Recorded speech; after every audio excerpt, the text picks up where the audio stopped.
Welcome back to my channel. ಒಂದು video upload ಮಾಡಿ ಸಾಧಾರಣ ಒಂದು 15 ದಿನ ಮಲಗಿದೆ. ಮಾಡೋದಕ್ಕೆ ಕಷ್ಟ, ನಂತರನೇ ಈಸಿಯಲ್ಲಿ ಎಲ್ಲ ಆಗಬೇಕು ಅಂತ ಏನಾದರೂ ಇದ್ದರೆ. Hi everyone, welcome back to my channel. ಎಲ್ಲರಿಗೂ ಸ್ವಾಗತ ನನ್ನ ಚಾನಲಿಗೆ. ಹಾಗೆಯೇ ವಿಡಿಯೋ ನೋಡ್ತಿರೋರು ಪ್ರತಿಯೊಬ್ಬರಿಗೂ ನನ್ನ ಚಾನಲ್ನ ಸಬ್ಸ್ಕ್ರೈಬ್ ಮಾಡ್ಕೊಂಡು ನೋಡಿ ಅಂತ ಹೇಳ್ತಾ ಇದ್ದೀನಿ. ಆರ್ಡ್ರ್ ಮಾಡ್ತಾ ಇಲ್ಲ, ಸಬ್ಸ್ಕ್ರೈಬ್ ಮಾಡ್ಕೊಂಡು ನೋಡಿ. ಒಂದೆರಡು ವಾರದ ನಂತರ ನಾನು ಒಂದು ವಿಡಿಯೋ ಅಪ್ಲೋಡ್ ಮಾಡೋಣ ಅಂತಂದ್ಬಿಟ್ಟು ನಿಮ್ಮ ಮುಂದೆ ಬಂದಿದ್ದೀನಿ. ಒಂದು ವಿಡಿಯೋ ಅಪ್ಲೋಡ್ ಮಾಡಿ 15 ದಿನ ಮಲಗಿದ್ದೆ. ಬಿಕಾಸ್ ನನಗೆ ಚಿಕನ್ ಪಾಕ್ಸ್ ಆಗಿತ್ತು. ಸೊ ಅದು ಮುಖದಲ್ಲೆಲ್ಲ ಕಜ್ಜಿ ಥರ ಆಗಿಬಿಟ್ಟಿತ್ತಲ್ಲ, ನನಗೆ ಒಂಥರ ಅನಿಸ್ತಾಯಿತ್ತು ವಿಡಿಯೋ ಮಾಡೋದಕ್ಕೆ. ಇವಾಗಲೂ ಕೂಡ ಇಲ್ಲಿ ಮೇಲೆಲ್ಲ ಕಡಿಮೆ ಆಗಿದೆ, ಇಲ್ಲೆಲ್ಲ ಹಾಗೇ ಇದೆ ನೆಕ್ಕಲ್ಲೆಲ್ಲ. ಯಾಕೋ ಅದು ನಾನು ಬಿಟ್ಟು ಹೋಗ್ತಾ ಇಲ್ಲ, ಟ್ರೀಟ್ಮೆಂಟ್ ಮಾಡಿದ್ರು ಕೂಡ. ಆ ಕಾರಣದಿಂದ ಇನ್ನೂ ಡಿಲೇ ಮಾಡೋದು ಬೇಡ ಅಂತಂದ್ಬಿಟ್ಟು ವೀಡಿಯೋ ಮಾಡ್ತಾಯಿದ್ದೀನಿ. ಏನು ವೀಡಿಯೋ ಅಂತಂದರೆ, 1 ತಿಂಗಳ ಹಿಂದೆ ನನಗೊಂದು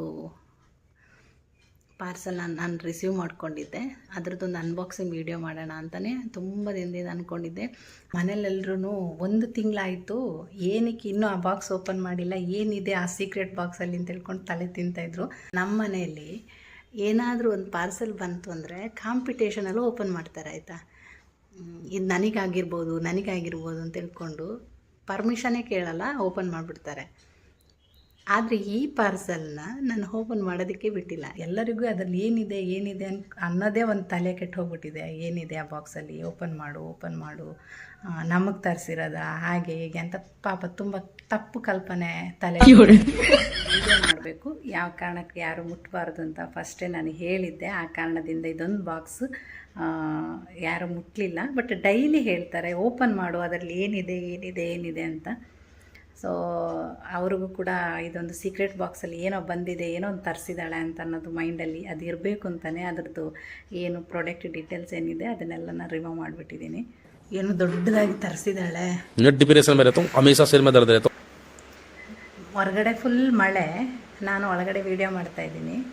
ಒಳಗಡೆ ಸೆಕೆ ಆಗ್ತಾ ಉಂಟು. ಫ್ಯಾನ್ ಹಾಕ್ಕೊಂಡ್ರೆ ನಮ್ಮ ವಾಯ್ಸ್ ಎಲ್ಲ ಹೇಗೇಗೋ ಕೇಳುತ್ತೆ. ಆ ಕಾರಣದಿಂದ ಫ್ಯಾನ್ ಕೂಡ ಆಫ್ ಮಾಡಿಕೊಂಡು ವಾಯ್ಸ್ಗೆ ಇದಾಗುತ್ತೆ. ಯಾಕಂದರೆ ನಾನು ಮೈಕ್ ಯೂಸ್ ಮಾಡಿಕೊಂಡು ಏನೋ ವೀಡಿಯೋಸ್ ಮಾಡ್ತಾಯಿಲ್ಲ, ನಾನು ಜಸ್ಟ್ ಒಂದು ಫೋನ್ ಆನ್ ಮಾಡ್ಕೊಂಡು ಮಾತಾಡ್ತಾಯಿದ್ದೀನಿ ಅಷ್ಟೇ. ಹಾಗೆ ಹೊರಗಡೆ ಮಳೆ ಸೌಂಡು, ಒಳಗಡೆ ಸೆಕೆ. ಈ ಕಾರಣದಿಂದ ಇಷ್ಟು ಮಾಡಿ 2 ನಿಮಿಷ ಆಗಲಿಲ್ಲ, ಆಗಲೇ ಸುಸ್ತಾಗ್ತಾಯಿದೆ. ಇಷ್ಟು ನಮ್ಮದು ಎನರ್ಜಿ. ನಾನು ಇದನ್ನು ತಗೊಂಡು 1 ತಿಂಗಳಾಗಿರೋ ಕಾರಣದಿಂದ ನನಗೆ ಯಾವ ರಿಟರ್ನ್ ಆಪ್ಷನ್ ಕೂಡ ಇಲ್ಲ. ಇದು ಚೆನ್ನಾಗಿ ಬಂದರೂ ಚೆನ್ನಾಗಿ ಬಂದಿಲ್ಲಾದರೂ ನಾನು ಯೂಸ್ ಮಾಡಬೇಕಾಗುತ್ತೆ. 100% ಹೋಪ್ಸ್ ಇದೆ ನನಗೆ ಇದು ಚೆನ್ನಾಗಿ ಬರುತ್ತೆ ಅಂತ. ಯಾಕಂತಂದರೆ ಒಂದಷ್ಟು ಪೇಜ್ಗಳನ್ನ ಸರ್ಚ್ ಮಾಡಿ, ಒಂದಷ್ಟು ಫೀಡ್ಬ್ಯಾಕ್ಗಳನ್ನೆಲ್ಲ ನಾನು ನೋಡಿ ಇದನ್ನು ನಾನು ಬೈ ಮಾಡಿರೋಂಥದ್ದು. ಸೊ ಆ ಕಾರಣದಿಂದ ಹೋಪ್ಸ್ ಇದೆ ನನಗಿದು ಚೆನ್ನಾಗಿ ಬಂದಿರುತ್ತೆ. ನೋಡೋಣ ಹೇಗೆ ಬಂದಿದ್ದೆ, ನನ್ನ ನಂಬಿಕೆ ಎಷ್ಟು ಸತ್ಯ ಆಗಿದೆ ಸುಳ್ಳಾಗಿದೆ ಅಂತ ನೋಡೋಣ. ಆ ಸೀಕ್ರೆಟ್ ಬಾಕ್ಸಿನಲ್ಲಿ ಅಂತ ನೋಡೋಣ, ಬನ್ನಿ.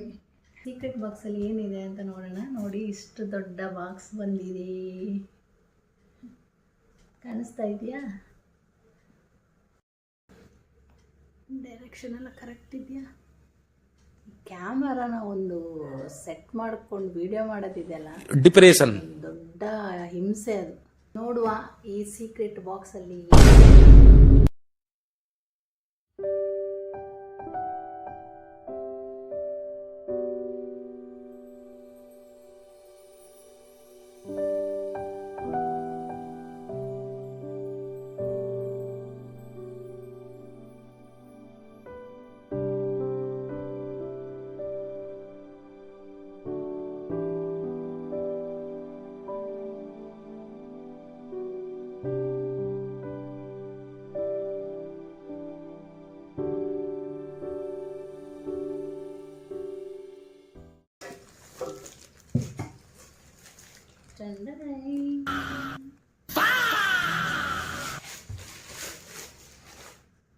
ನೋಡಿ, ಕಬ್ಬಿಣದ ಪಾತ್ರೆ ಅಂತ ಹೇಳ್ತೀವಲ್ಲ, ಸೊ ಆ ಪಾತ್ರೆ ತುಂಬ ಚೆನ್ನಾಗಿದೆ ಆಯಿತಾ. ನಾನು ಅಂದ್ಕೊಂಡಿದ್ದಂಗೆ ಚೆನ್ನಾಗಿದೆ.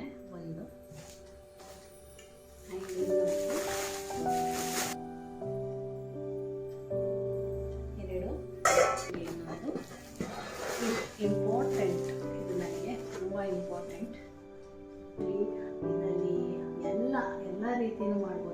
ಫಿಶ್ ಫ್ರೈ ಆಗಿರಲಿ, ಎನಿ ಟೈಪ್ಸ್ ಫ್ರೈಗಳು ಎಲ್ಲ ಮಾಡ್ಬೋದು. ಮಲ್ಟಿಪರ್ಪಸ್ಗೆ ಇದು ಯೂಸ್ ಆಗುತ್ತೆ ಅಂತ ಅಂದ್ಬಿಟ್ಟು ಹೇಳಿದರು. ಸೊ ಇದನ್ನು ನಾನು ತಗೊಂಡೆ ನಮ್ಮ ಮನೆಯಲ್ಲಿ. ನೋಡಿ, ಇವಾಗ ನಾನು ಇದನ್ನು ಬ್ಯಾಕ್ ಕ್ಯಾಮ್ರಾದಲ್ಲಿ ಹತ್ತಿರದಿಂದ ತೋರಿಸ್ತಾ ಇದ್ದೀನಿ. ಸೊ ಪ್ರಾಡಕ್ಟ್ ನೋಡಿ, ಇದು ಕಬ್ಬಿಣ ಅಂತ ಗೊತ್ತೇ ಆಗಲ್ಲ. ಇದು ನಾನ್ ಸ್ಟಿಕ್ ತವಾಗಳೆಲ್ಲ ಇರುತ್ತೆ ನೋಡಿ, ಅದೇ ರೀತಿ ಫಿನಿಶಿಂಗು ಅಷ್ಟೇ ಚೆನ್ನಾಗಿ ಬಂದಿದೆ. ತುಂಬ ಚೆನ್ನಾಗಿದೆ ಪ್ರಾಡಕ್ಟ್. ನಾನು ಅಂದ್ಕೊಂಡಿರೋದಕ್ಕಿಂತ ಹೆಚ್ಚಾಗಿ ಬಂದಿದೆ. ಖುಷಿ ಆಯಿತು ನೋಡಿ ನನಗೆ. ಫಿನಿಶಿಂಗ್ ಎಲ್ಲ ತುಂಬ ಚೆನ್ನಾಗಿದೆ. ಹಾಗೆಯೇ ಇದಂತೂ ನನ್ನ ಫೇವ್ರೆಟ್ಟೇ ಆಯಿತು. ಯಾಕಂತಂದರೆ ತುಂಬ ಚೆನ್ನಾಗಿದೆ, ಇದು ಕ್ಯೂಟಾಗಿದೆ. ಎಲ್ಲ ಫುಡ್ ಕೂಡ ಮಾಡ್ಬೋದು. ಹಾಗೆ ಕಬ್ಬಿಣದ ಪಾತ್ರೆಯಿಂದ ಅಡುಗೆ ಮಾಡೋದ್ರಿಂದ ಫುಡ್ ಕೂಡ ಟೇಸ್ಟಿ ಅಂತ ಹೇಳ್ತಾರೆ. ಈ ಪ್ರಾಡಕ್ಟ್ ಅಂತೂ ನಮಗೆ ತುಂಬ ಯೂಸ್ ಆಗುತ್ತೆ. ಯಾಕೆ ಅಂತ ಹೇಳಿದ್ರೆ ತುಂಬ ಫಿಶ್ ಫ್ರೈ ಅದೆಲ್ಲ ನಾವು ಮಾಡೋದ್ರಿಂದ ಇದು ನನಗೆ ತುಂಬ ಯೂಸ್ಫುಲ್. ಹಾಗೆ ಇಟ್ಕೊಂಡಿದ್ದೆ ನಾನು ಈ ರೀತಿ ಇದನ್ನ ಒಂದು ಬೈ ಮಾಡಬೇಕು ಅಂತ. ಆಗಿರಲಿಲ್ಲ, ಮಾಡೋಕ್ಕೆ ಮನಸ್ಸು ಮಾಡಿರಲಿಲ್ಲ. ಸೊ ಈ ಸತಿ ಮಾಡಿ ತರಿಸ್ಕೊಂಡೆ.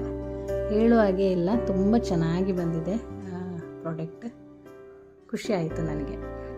ನೋಡಿದ್ರಲ್ಲ ಎಲ್ಲ ನಾನು ಏನು ಆರ್ಡ್ರ್ ಮಾಡಿದ್ದೆ, ನನ್ನ ಸೀಕ್ರೆಟ್ ಬಾಕ್ಸಲ್ಲಿ ಏನಿತ್ತು ಅಂತ ಹೇಳ್ಬಿಟ್ಟು ಎಲ್ಲ ನೋಡಿದ್ರಿ. ಇವಾಗ ನೀವು ಅಂದ್ಕೊಳ್ಬೋದು, ಈ ಒಂದು ಪ್ರಾಡಕ್ಟನ್ನು ತೋರಿಸೋದಕ್ಕೆ ಇಷ್ಟೊಂದು ಬಿಲ್ಡಪ್ ಕೊಟ್ಲಾ ಅಂತ ನೀವು ಅಂದ್ಕೊಳ್ಬೋದು, ಬೈಕೊಳ್ಬೋದು. ದಯವಿಟ್ಟು ಬೈಕೊಳ್ಳಿಕ್ಕೆ ಹೋಗಬೇಡಿ. ಹೇಗೋ ವೀಡಿಯೋ ಮಾಡ್ತಾಯಿದ್ದೀನಲ್ವ, ಮಾತಾಡ್ಕೊಂಡೇ ಮಾಡೋಣ ಅಂತಂದ್ಬಿಟ್ಟು ಈ ರೀತಿ ನಾನು ವೀಡಿಯೋ ಮಾಡಿದ್ದು ಅಷ್ಟೇ.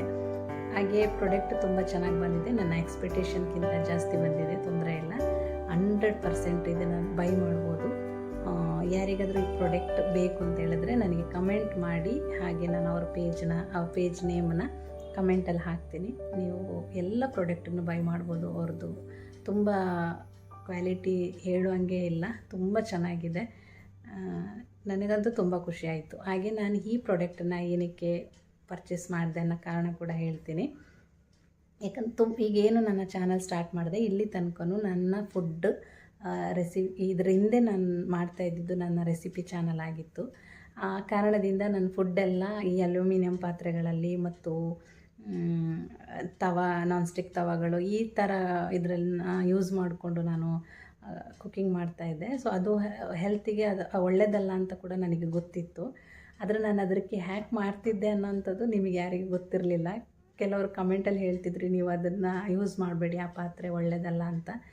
ಆ ಕಾರಣದಿಂದ ನಾನು ಮಣ್ಣಿಂದು ಪಾತ್ರೆನ ತರಿಸ್ಕೊಂಡಿದ್ದೆ. ಅದೊಂದು 2 ಸತಿ ನನ್ನ ಕೈಯಿಂದನೇ ವಾಶ್ ಮಾಡುವಾಗ ಬಿದ್ದು ಹೊಡೆದೋಗ್ಬಿಡ್ತು. ಆವಾಗ ಅಂದ್ಕೊಂಡೆ, ನನ್ನ ಕೈಲಿ ಇದು ಉಳಿಯಲ್ಲ, ನನಗೆ ಕಬ್ಬಿಣದ ಪಾತ್ರೆನೇ ಬೆಸ್ಟ್, ಗಟ್ಟಿಯಾಗಿರುತ್ತೆ ಅಂದ್ಕೊಂಡು ನಾನು ಇದನ್ನು ಬೈ ಮಾಡ್ಕೊಂಡಿದ್ದು. ಸೊ ನಾನು ಅಲ್ಯೂಮಿನಿಯಂ ಪಾತ್ರೆನ ನಾನು ಏನಕ್ಕೆ ವೀಡಿಯೋಗಳಲ್ಲಿ ಯೂಸ್ ಮಾಡ್ತಿದ್ದೆ ಅಂತ ಹೇಳಿದ್ರೆ, ನನ್ನ ಕಿಚನಲ್ಲಿ ಯಾವುದೇ ರೀತಿ ಲೈಟಿಂಗ್ ಸೆಟಪ್ ಇಲ್ಲ. ಅಲ್ಯೂಮಿನಿಯಂ ಪಾತ್ರೆ ಬಂದು ವೈಟ್ ಕಲರ್, ಒಂದು ವೈಟ್ ಆಗಿರೋದ್ರಿಂದ ನನ್ನ ಫುಡ್ಡು ನಾನು ಮಾಡುವ ಟೈಮಿಂಗ್ಸ್ ಬಂದು ವೀಡಿಯೋಗಳೆಲ್ಲ ಶೂಟ್ ಮಾಡ್ತಾಯಿದ್ದು ನೈಟ್ ಟೈಮು, ಒಂದು 8 ಗಂಟೆ 9 ಗಂಟೆ ಆ ಟೈಮಲ್ಲಿ ನಾನು ವೀಡಿಯೋಗಳನ್ನ ಶೂಟ್ ಮಾಡ್ತಾಯಿದ್ದೆ. ಫುಡ್ಡು ಸ್ವಲ್ಪ ಹೈಲೈಟಾಗಿ ಕಾಣಿಸ್ತದೆ ಅನ್ನೋ ಒಂದು ಕಾರಣಕ್ಕೋಸ್ಕರ ನಾನು ಆ ಪಾತ್ರೆನ ಯೂಸ್ ಮಾಡ್ತಿದ್ದೆ. ಬಿಟ್ಟರೆ ಅದು ಹೆಲ್ತಿಗೆ ಅಷ್ಟು ಒಳ್ಳೆಯದಲ್ಲ ಅನ್ನೋದು ಕೂಡ ನನಗೆ ಗೊತ್ತಿತ್ತು. ನಾನು ತರಿಸ್ಕೊಂಡಿದ್ದೀನಿ. ಈ ಪಾತ್ರೆಯಲ್ಲಿ ನಾನು ಫಸ್ಟ್ ಯಾವಾಗ ಕುಕ್ಕಿಂಗ್ ಮಾಡಬೇಕು ಅಂತ ನೀವು ಕಮೆಂಟ್ ಮಾಡಿ, ನಾನು ಕುಕ್ಕಿಂಗ್ ಮಾಡ್ತೀನಿ. ಈಗ ಈ ಐರನ್ ಕಡೆಯಿಂದ ನಾನು ಯೂಸ್ ಮಾಡೋದು ಅರ್ಧ ಏನು ಅಂತ ಹೇಳಿದ್ರೆ, ಒಂದು ಸ್ವಲ್ಪ ಲಾಂಗ್ ಟೈಮು ಇದ್ರ ಬಿಸಿ ಹಾಗೆ ಇರುತ್ತೆ. ಕುಕ್ಕಿಂಗ್ ಮಾಡಿರೋ ಫುಡ್ ಏನಿರುತ್ತೆ ಅದ್ರ ಸ್ವಲ್ಪ ಲಾಂಗ್ ಟೈಮು ನಿಲ್ಲುತ್ತೆ ಬಿಸಿ. ಹಾಗೆಯೇ ಇದರಲ್ಲಿ ಯಾವುದೇ ರೀತಿ ಕೆಮಿಕಲ್ ಕೋಟಿಂಗು ಇರಲ್ಲ. ಆ ಕಾರಣದಿಂದ ಯಾವುದೇ ಎಫೆಕ್ಟ್ ಬಾಡಿಗೆ ಆಗೋದಿಲ್ಲ. ಹಾಗೆ ಹೇಳ್ತಾರಲ್ಲ, ಐರನ್ ಏನಾದರೂ ಕಮ್ಮಿ ಇದ್ದರೂ ಕೂಡ ಇದರಲ್ಲಿ ಫುಡ್ ಮಾಡಿ ತಿನ್ನೋದ್ರಿಂದ ಸ್ವಲ್ಪ ಹೆಲ್ಪ್ ಆಗುತ್ತೆ ಅನ್ನೋದನ್ನು ಕೇಳ್ಪಟ್ಟಿದ್ದೀನಿ ನಾನು. ಸೊ ಅದೆಲ್ಲ ಯೋಚನೆ ಮಾಡಿ ನಾನು ಇದನ್ನು ಬೈ ಮಾಡಿಕೊಂಡೆ.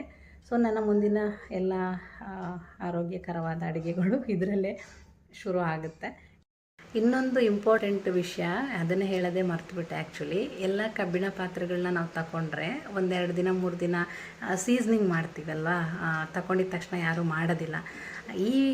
ಇವ್ರ ಪೇಜಲ್ಲಿ ಏನೋ ಸ್ಪೆಷಲ್ ಅಂತ ಹೇಳಿದ್ರೆ, ಇದು ಆಲ್ರೆಡಿ ಸೀಸ್ನಿಂಗ್ ಆಗಿ ಬಂದಿರೋಂಥ ಪ್ರಾಡಕ್ಟ್. ಇದರಲ್ಲಿ ನಾವೇನು ಮಾಡೋಂಥದ್ದು ಏನೂ ಇಲ್ಲ. ಇದನ್ನು ಜಸ್ಟ್ ಒಂದು ಸಲ ವಾಶ್ ಮಾಡಿ ಸ್ವಲ್ಪ ಆಯಿಲ್ ಹಾಕಿ ಅದಕ್ಕೆ ಒಂದು ಆನಿಯನ್ನ ಚೆನ್ನಾಗಿ ಕಟ್ ಮಾಡಿಬಿಟ್ಟು ಹಾಕ್ಕೊಂಡು ಚೆನ್ನಾಗಿ ಫ್ರೈ ಮಾಡಬೇಕು. ಎಲ್ಲ ಪಾತ್ರೆಗೆಲ್ಲ ಸ್ಪ್ರೆಡ್ ಆಗುವಂಗೆ ಚೆನ್ನಾಗಿ ಫ್ರೈ ಮಾಡಿಕೊಂಡು ಆನಿಯನ್ ಡಾರ್ಕ್ ಆಗೋ ತನಕ ಫ್ರೈ ಮಾಡಿಕೊಂಡು ನೆಕ್ಸ್ಟ್ ಅದನ್ನು 1-2 ಟೈಮ್ಸ್ ವಾಶ್ ಮಾಡಿಕೊಂಡು ಡೈರೆಕ್ಟಾಗಿ ಫುಡ್ಡನ್ನ ನಾವು ಮಾಡ್ಕೊಳ್ಬೋದು. ಸೊ ಆ ಲಾಂಗ್ ಪ್ರೊಸೆಸ್ ಎಲ್ಲ ಮಾಡೋಕ್ಕಾಗಲ್ಲ ಅನ್ನೋ ಒಂದು ಕಾರಣಕ್ಕೆ ನಾನು ಇದನ್ನು ಬೈ ಮಾಡಿದ್ದು. ತುಂಬ ಚೆನ್ನಾಗಿದೆ, ನನಗಂತೂ ತುಂಬ ಸ್ಯಾಟಿಸ್ಫ್ಯಾಕ್ಷನ್ ಆಯಿತು ಪ್ರಾಡಕ್ಟಲ್ಲಿ. ಈ ವಿಡಿಯೋ ಇಷ್ಟ ಆಗಿದ್ರೆ ಒಂದು ಲೈಕ್ ಮಾಡಿ, ಕಮೆಂಟ್ ಮಾಡಿ, ಶೇರ್ ಮಾಡಿ, ಹಾಗೆ ನನ್ನ ಚಾನಲ್ನ ಸಬ್ಸ್ಕ್ರೈಬ್ ಮಾಡೋದನ್ನ ಮರಿಬೇಡಿ. Thank you so much. Love you all. Bye bye.